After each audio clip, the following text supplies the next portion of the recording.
મારા હસબન્ડ એમ કે આખો દી તું શું કરસ, આખો દી તું શું કરસ, તારે આખો દી ઘરે કામ શું હોય, પણ એને ના ખબર હોય કે છોકરા આખો દી શું કરતા હોય. હવે યાર અમે જુઓ તમે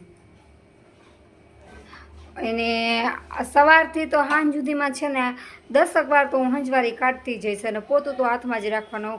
અને બપોર વસારે 2-3 કલાક સૂતા, એટલી વારમાં મેં ઘરનું બધું કામ પૂરું કર્યું અને એ ઉઠ્યા. અને તમે ઘરમાં જુઓ કેવી એને કચરો કર્યો. 10થી 15 મિનિટમાં આટલું થઈ જાય. અને પાછા મારા હસબન્ડ આવીને એમ કે તું આખો દી શું કરસ, તું તારે ઘરનું કામ શું હોય, તમે જોવો એકવાર મારે કામ શું હોય. અને આને તો મારે પકડીને જ રાખવો પડે છે, એને હાલવા શીખી ગયો એને દોડે છે. એ બાજુ નહીં.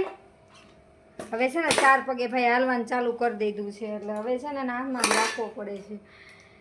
અને આ ભાઈની રમત તો કંઈક અલગ જ હોય. જોઈ લ્યો હવે પાણીનો પાઇપ બનાવે છે.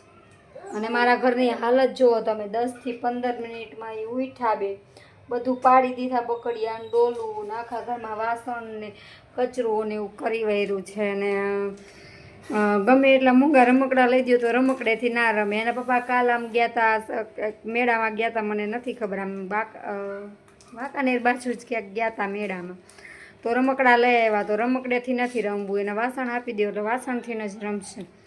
છોકરાને ગમે એટલા મોંઘા રમકડા લઈ દો પણ એ ના રમે રમકડેથી, એને વાસણ આપી દો. વાસણથી રમે તો ખોટા ખર્ચા જ નહીં કરવાના, રમકડા નહીં લઈ દેવાના. એને છે ને વાસણ આપી દેવાના, ભલે રેમાં રાખે, એને ફોડા રાખે.